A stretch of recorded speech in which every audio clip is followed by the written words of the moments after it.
మహిళల కోసం central bank of India ఇప్పుడు మీకు అందిస్తోంది గృహ రుణం. అతి తక్కువ వడ్డీ రేట్లకే ప్రత్యేక సెంటు గృహలక్ష్మి. పూర్తి వివరాలకు వెంటనే సంప్రదించండి 18003030. సవాళ్ళు ప్రతి సవాళ్ళు చేసుకోవటం ప్రజాస్వామ్యం. అందులో భాగంగా మా బీఆర్ఎస్ పార్టీ శాసనసభ్యులు సహచర శాసనసభ్యులకు ఒక సవాలు విసిరవచ్చు. సవాలు విసిరినంత మాత్రాన ప్రతి సవాలు ఉండాలి తప్ప ఇంత పెద్ద కట్టెలు రాడ్లు రౌడీల్లాగా మరి ఇండ్ల పైన దాడి చేస్తే ప్రజాస్వామ్యాన్ని మరి కూని చేసినట్ట కాదా మీరే చెప్పాలి. ఈరోజు ఈ కాంగ్రెస్ పాలన కనుక చూసినట్లయితే ప్రజాపాలన అన్నారు. ఏ ఒక్క ప్రజాపాలనలో కూడా లేదు. ప్రజలు మెచ్చే పాలన లేదు, ప్రజలు నచ్చే పాలన లేదు. ప్రజలపైన ప్రతీకార పాలన ఉన్నది, ప్రతిపక్ష నాయకులపైన ప్రతీకార పాలన తప్ప ఇది మీరిచ్చినటువంటి హామీలు ఏ ఒక్కటి కూడా నెరవేరలేదు.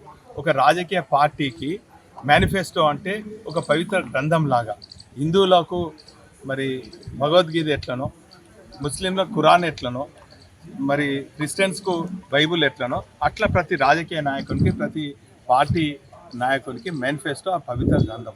ఆ పవిత్ర గ్రంథంలో పొందుపరిచినటువంటి అనేక వాగ్దానాలన్నీ కూడా దశల వారీగా నెరవేర్చాలి. మేము ఒకటేసారి చేయమంటలేము. మీరు 420 హామీలు ఇచ్చారు, 6 గ్యారంటీలు ఇచ్చారు, 9 నెలల పాలనలో ఏమేమి చేశారు? ఒకే ఒకటి మహిళలకు మరి ఉచిత ప్రయాణం, రైతులకు మేము రుణమాఫీ చేసినాం. ఒక్కొక్కరు బ్యాంక్ దగ్గర రైతులు మరి కూలీలో పోకుండా పొలాల పని ఆపి వస్తాయి కావచ్చు అని లిస్టులు చూసుకుంటా నానా పడగాపులు కాపు.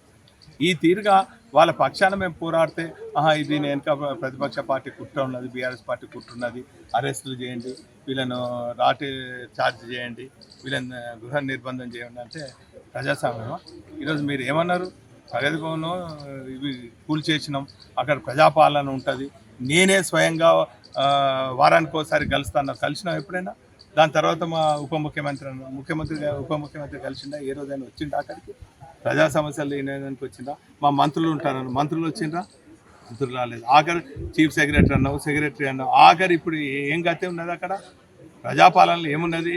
ప్రజలు వచ్చి వారి సమస్యలు దరఖాస్తులు ఇచ్చుకుంటూ ఒక డిటిపి ఆపరేటర్ ఉన్నాడు, ఆ సమస్యలు ఇచ్చుడు డిటిపి ఆపరేటర్ ఫీడ్ చేసుకుంటాడు. ఇదేనా మీ ప్రజాపాలన? ఈరోజు మీరు ఇచ్చినటువంటి హామీలు ఏమైనాయి? గుడిసెలకు ఏమైనా భద్రత ఉన్నదా? ప్రభుత్వం ఇచ్చిన పట్టాలకు భద్రత ఉన్నదా?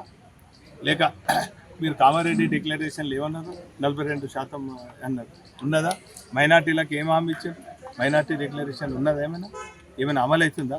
అరే నిన్నగాక మొన్న ఈ వానలకు ఆ నాలపైన ఉన్నటువంటి మసీదు కూలిపోతుంటే అక్కడ ముస్లిం పెద్దలందరూ కూడా ఎమ్మెల్యే దగ్గర పోయి అక్కడ దాన్ని కట్టుకోవటం జరిగింది. ప్రభుత్వం ఒక ప్రజాప్రతినిధిగా బాధ్యత లేదా? ఈరోజు ఈ తీరుగా ఏ ఒక్క ఇష్యూ కాదండి, దేన్ని పట్టించుకున్నది లేదు. ఈరోజు గొప్పలు చెప్పుకున్నాడు, గత ప్రభుత్వం చేసిన పనులకన్నిటిని కూడా సున్నం వేసి మేము చేసుకున్నాం చెప్పుడు గత ప్రభుత్వం ఉన్నటువంటి శిలాపాలకాలను పలగొట్టుడు తప్ప మీకు ఏం లేదు. కాబట్టి ప్రజాస్వామ్యం చాలా అస్తవ్యవస్థంగా ఉన్నది.